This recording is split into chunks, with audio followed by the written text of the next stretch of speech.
good morning guys at welcome sa ating channel. At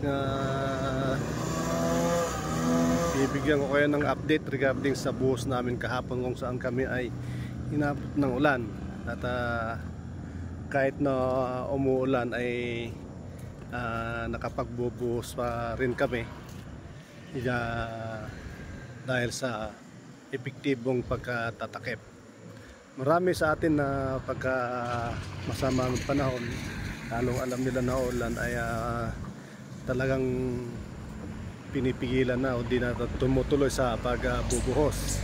Yung iba nagdadalawang isip at inantay na gumanda ang panahon. Pero sa panahon natin ngayon na kung saan ay kailangan makapagbuhos tayo at ang epektibong pagtatakip ay maganda upang hindi tayo maabahala sa ating pagbubuhos. At kung anong ginagawa natin nung ang ginagawa natin guys para makapagbuhos, kasi masasaturate din yung daanan ng truck doon sa bubuhusan, ay ginawa naming side dump.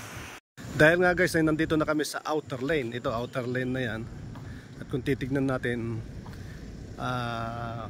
mahalapad na ito na kung saan ang truck ay pwede na siyang mag side dump.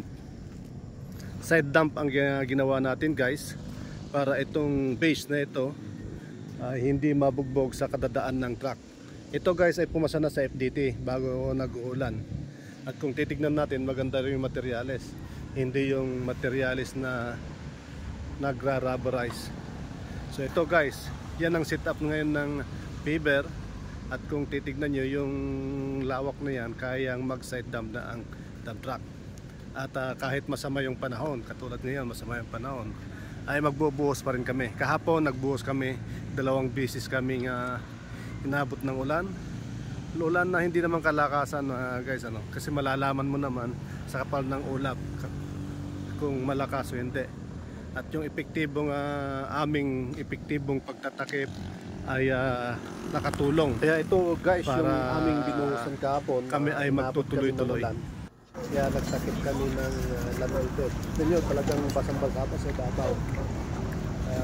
Kung titignan mo, may laminated na siya. Meron ding nilagay na burlap sa loob. Yan. Yung burlap kasi guys na yan, hanggang doon sa kabila para wag lang pasukin ng tubig na nanggagaling sa carriageway. Yun ang haharang guys. Nakita nyo mayroon pang secondary na nakaharang itong kahaba na yan. Burlap na yan. Nakaiba po kanina dyan sa laminated. At kung wala yung laminated na yan at walang burlap sa ilalim, siguradong wash out na yan. At napakaganda yung pagtatakip. Nandyan pa yung pero guys, yung sa ilalim niyan ay fresh concrete na yan, bagong buhos na yan. Kung hindi natakpan ay talagang walang na wash out, mawawash out, mawawala yung pang ibabaw. Wash out ngayon? I-repair? Semento, later on mag-i-skilling. Kasi pagka medyo matigas na yan, kahit na anong gawin mong pagpipinish dyan, eh talagang hindi mo na mapipinish yan.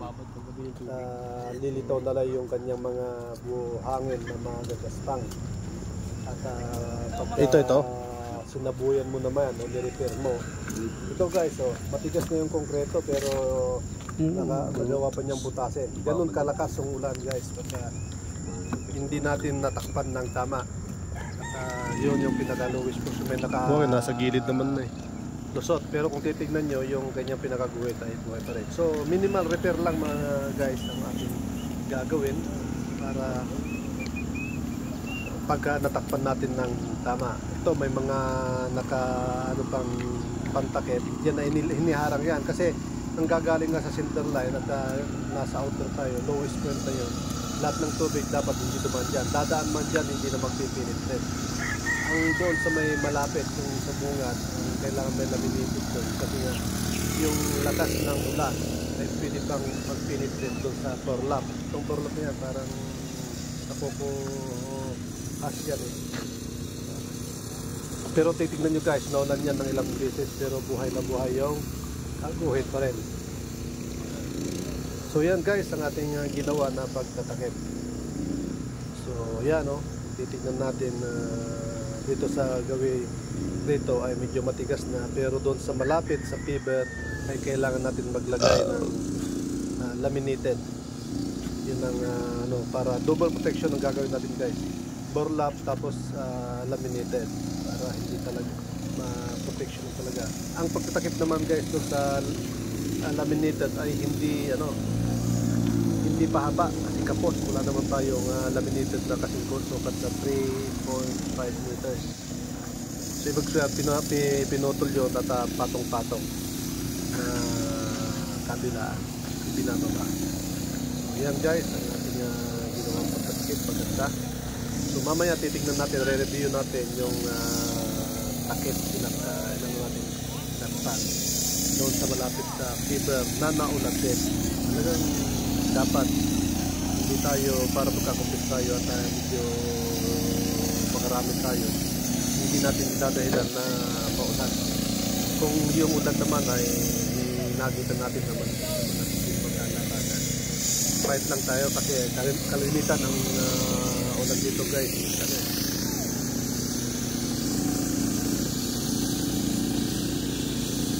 Guys, tignan natin kung anong naging epekto ng ulan sa aming buhos. Ito guys yung setup ng ating pagtatakip. Burlap ang tawag diyan guys, burlap. At yan ay tinatakip natin kahit na medyo basa pa, basta't naguhitan na. Pero kung talagang inabot ka ng ulan during ng operation, pwede mo nang takpan muna ng laminated para hindi siya mapatakan ng ulan. Pag napatakan kasi ng ulan, kung saan yung lowest portion na dadalo ng tubig, siya ay magwawasap sa mga gilid. Pero pagka mayroon ka namang laminated na inilagay, hindi basta't hindi mapatakan, tapos saka mo na lang babalikan pag tumila ang ulan para i-finish at lagyan ng burlap. Then pagka alam mo na fresh pa yan at tatagusin kasi din ng ulan yung burlap, lalo pag malakas, pwede natin patungan din ng laminated sacks. Ito guys So guys, yung naging epekto ng ating paglalagay ng burlap, ilang beses na naulan. So maganda pa rin ang ating kinalabasan. Ganda, buhay na buhay pa rin yung guhit. So yan lang guys ang ating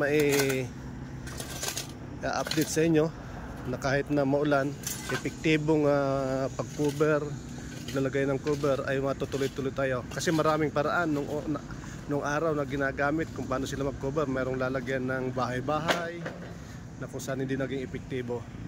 Ang naging epektibo, sana ay natutunan kayo sa ating ginawa. At yung mga kaibigan natin dyan na hindi pa nakapag-subscribe, please subscribe at share natin. At sana marami tayong natutunan. Magandang umaga.